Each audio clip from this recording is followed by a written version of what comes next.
The small town hid in anticipation of the full moon. Everyone in fear awaited the fulfillment of an unknown prophecy written in the church oracle. A pack of silver wolves appeared on the outskirts. People locked themselves in their houses, drew the curtains, and turned off the lights. She walked along a deserted night street, illuminated bright light of lanterns. Ahead in the sky, the full moon shone like a magical crystal ball, crowned with a three-colored foggy haze. She felt no fear at all. On the contrary, somewhere in the depths of her clear consciousness, the painful feeling of expectation was gradually replaced by a feeling of imminent resolution, an intoxicating feeling of freedom and anger, a wild, ancient feeling, as old as the world. She slowly walked onto the porch of her house and saw them.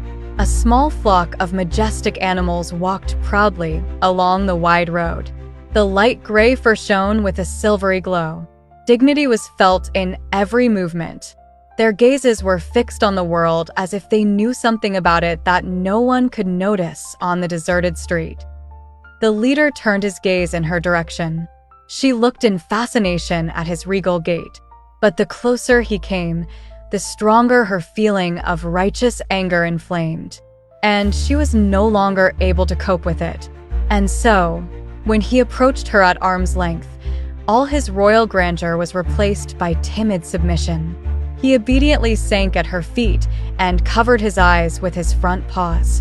She raised her hand to strike, but, unexpectedly for herself, stroked him along the silky shining fur covering the muscular wolf's back. She was still angry with him and mentally reproached him, but how could you do this to me? Who gave you the right to play with the feelings of all these people like that? But at that moment a quiet, deep voice sounded in her head. I'm sorry, but there was no other way. You understand this yourself, and that's why you're so angry now.